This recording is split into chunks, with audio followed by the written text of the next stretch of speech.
நெஞ்சில் குடியிருக்கும்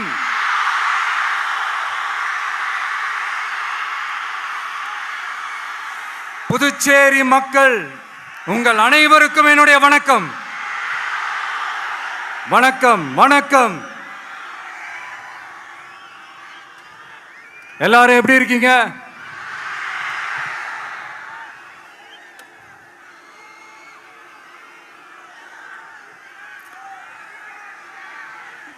இந்த ஒன்றிய அரசுக்கு தான் தமிழ்நாடு ஒரு தனி மாநிலம், புதுச்சேரி ஒரு தனி யூனியன் பிரதேசம். அவங்களுக்கு தான் தமிழ்நாடு தனி, புதுச்சேரி தனி, இப்படிலாம் இருப்பாங்க. ஆனா நமக்கெல்லாம் அப்படி கிடையாதுங்க. நாமெல்லாம் வேறு வேறு கிடையாது. நாம் எல்லாரும் ஒண்ணுதான்.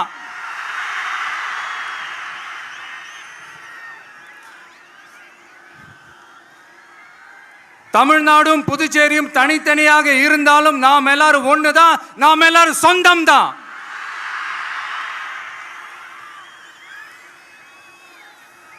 வேற வேற வீட்டுல, வேற வேற ஊர்ல, வேற நாட்டுல, வேற ஸ்டேட்ல இருக்கிறதுனால நாம் எல்லாரும் சொந்தங்கள் இல்லைன்னு ஆயிட முடியுமா? அது எப்படி முடியும்? இப்ப பாத்தீங்களா, ஒருத்தருக்கு ஒருத்தர் பார்த்துக்கும் போது அந்த பாச உணர்வு, அதுதாங்க, அது மட்டும்தான். அது இருந்துட்டாலே போதும், வேற எதுவுமே தேவையில்லை.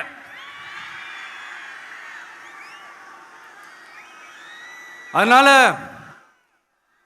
தமிழ்நாடு, புதுச்சேரி, கேரளா, கர்நாடகா, ஆந்திரா மட்டும் இல்ல, உலகத்துல எந்த மூலையில நம்ம வகைரா இருந்தாலும் அவங்க எல்லாருமே நம்மளோட உயிர் தான். அவங்க எல்லாருமே நம்மளோட உறவு தான்.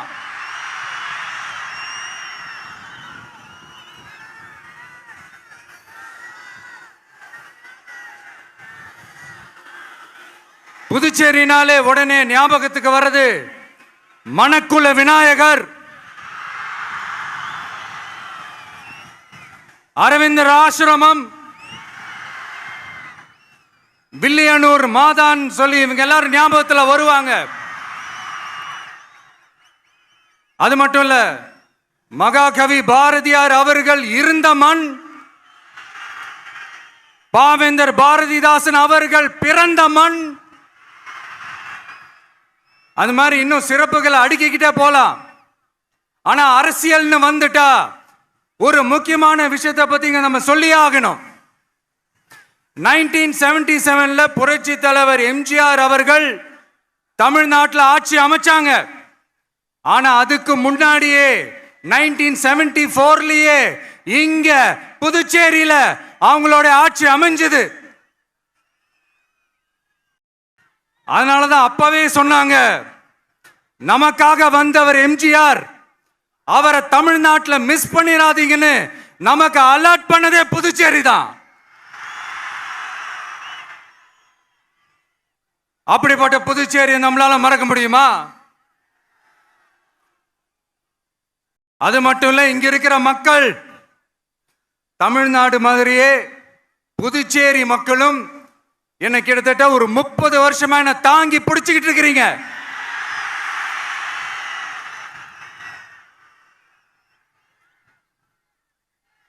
அதனால இந்த விஜய் தமிழ்நாட்டுக்கு மட்டும்தான் குரல் கொடுப்பான்னு நினைக்காதீங்க.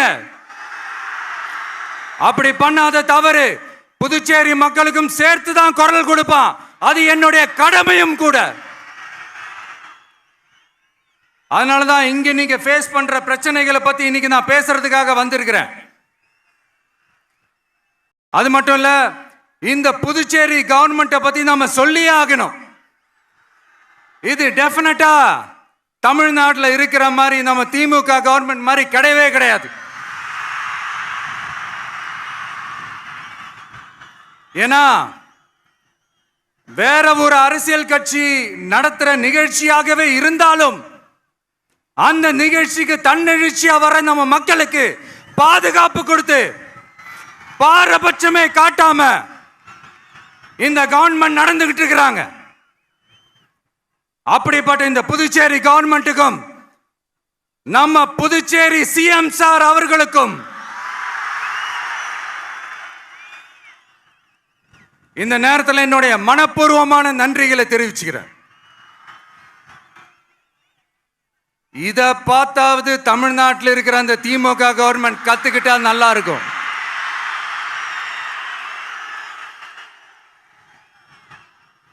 ஆனா அவங்க கத்துக்க மாட்டாங்க. பரவாயில்ல, வரப்போற எலெக்ஷன்ல 100% கத்துக்குவாங்க. அத நம்ம மக்கள் பார்த்துக்குவாங்க.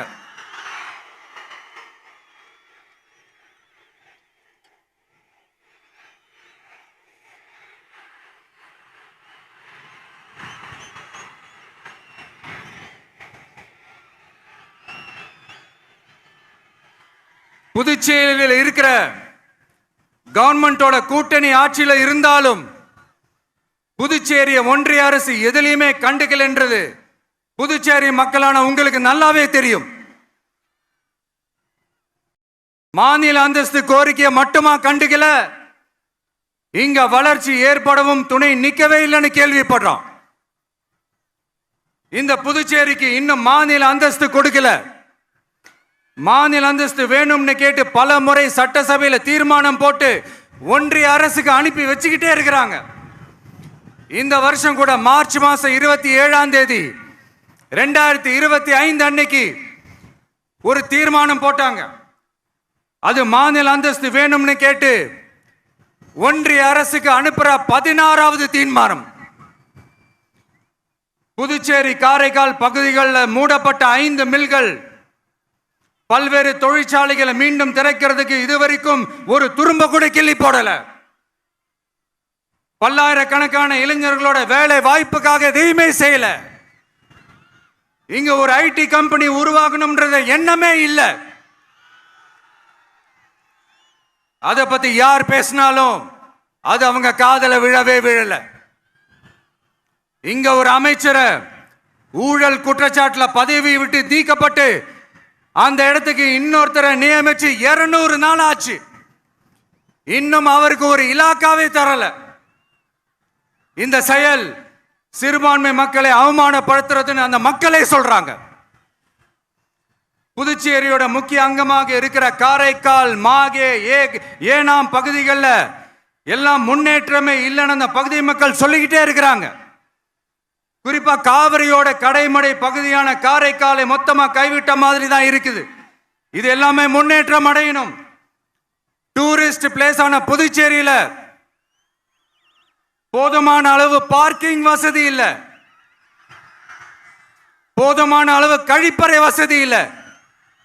இதெல்லாமே மேம்படுத்தணும்.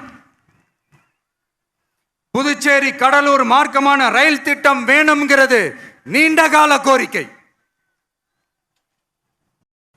புதுச்சேரி மக்களுக்கு ஒன்னே ஒண்ணுதான் சொல்லணும், இந்த திமுகவை நம்பாதீங்க. அவங்களுக்கு உங்களை நம்ப வச்சு ஏமாத்துறது தான் அவங்க வேலையே. நான் சொன்ன பல கோரிக்கைகளை எல்லாம் தீர்த்து வைக்கிறதுக்கு நம்ம புதுச்சேரி கவர்மெண்ட்டுக்கும் அதோட மக்கள் திட்டங்களுக்கும் ரொம்ப அக்கறையா உண்மையா துணை நிற்கிறோம். தமிழ்நாட்டை ஒதுக்குற மாதிரி புதுச்சேரியும் ஒதுக்க கூடாதுன்னு நாங்க கேட்டுக்கிறோம். கிட்டத்தட்ட 20 லட்சம் பேர் வாழ்ற யூனியன் பிரதேசமான புதுச்சேரி மத்திய நிதி குழுவில் இடம்பெறவில்லை.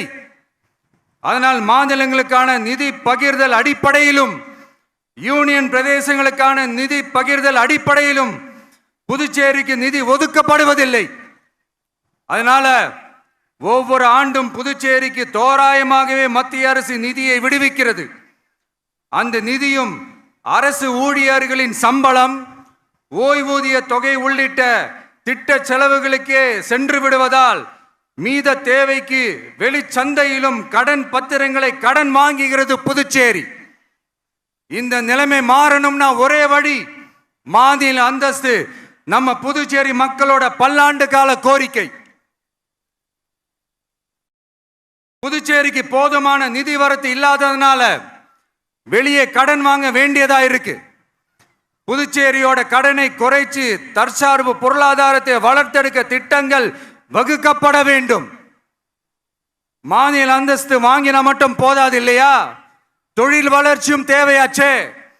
புதுச்சேரி தென்னிந்தியாவின் முன்னணி இண்டஸ்ட்ரியல் ஹப்பாக மாற்ற எல்லா முயற்சிகளும் எடுக்க வேண்டும். இந்திய அளவில் ரேஷன் கடைகளே இல்லாத மாநிலம் புதுச்சேரி தான். ஏழை எளிய மக்களுக்கு வாழ்வாதாரமே ரேஷன் கடைகள் தான். மற்ற மாநிலங்கள்ல இருக்கிற மாதிரி இங்கேயும் அரிசி, சர்க்கரை, பருப்பு, கோதுமை, எண்ணெய்னு அனைத்து பொருட்களும் வழங்கும் முறை சீராக்கப்பட வேண்டும். கடைசியா மீன் பிடிக்க செல்லும் காரைக்கால் மீனவர்களை அடிக்கடி கைது செய்யும் இலங்கை கடற்படை அவர்களின் படகுகளையும் பறிமுதல் செய்து விடுகிறது. அதனால் நீண்ட போராட்டங்களுக்கு பிறகு அவர்கள் விடுவிக்கப்பட்டாலும் படகுகள் கிடைக்காததால் படு மோசமான நிலைக்கு தள்ளப்படுகின்றனர். இந்த நிலை மாற வேண்டும். நான் மறுபடியும் சொல்றேன், இந்த விஜய் புதுச்சேரி மக்களுக்காகவும் எப்பவும் துணை நிற்பான். வரப்போற புதுச்சேரி தேர்தல் களத்துல நம்மளுடைய தமிழக வெற்றி கழகத்தின் கொடி பட்டொளி வீசி பறக்கும். கான்பிடென்டா இருங்க, நல்லதே நடக்கும். வெற்றி நிச்சயம். மீண்டும் சந்திக்கும் வரை நன்றி, வணக்கம்.